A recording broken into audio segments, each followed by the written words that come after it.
Hey, I'm Liz from No Trace. In this video, I'm going to show you how to make a very simple baby washcloth on your serger. These sew up so fast, you'll easily be able to whip up a bunch. So let's go. There's a lot of different fabrics you can use to make a baby washcloth. I am working with an organic cotton and hemp blend, natural lightweight fleece.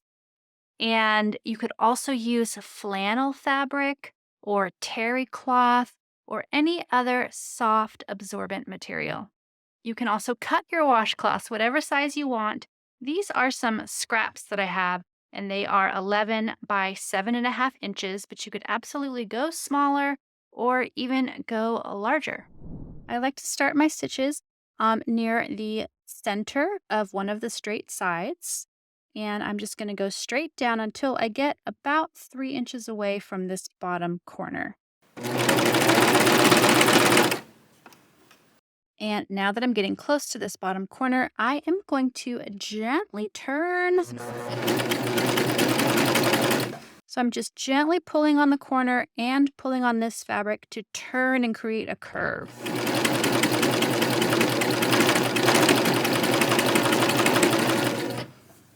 And I'll do the same thing for all 3 other corners.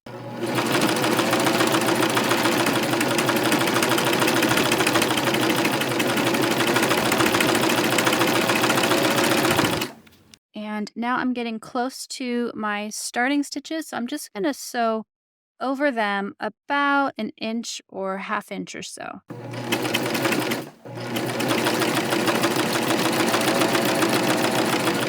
So now my stitches are locked in. It's done! This is such a fast and easy thing to make. If you're looking for more beginner-friendly serger projects, I'm going to link to my playlist right here of other things that you can make on your serger. And if you'd like to show some support for my channel, I'd love for you to check out my membership. Just click the join button below this video to learn more.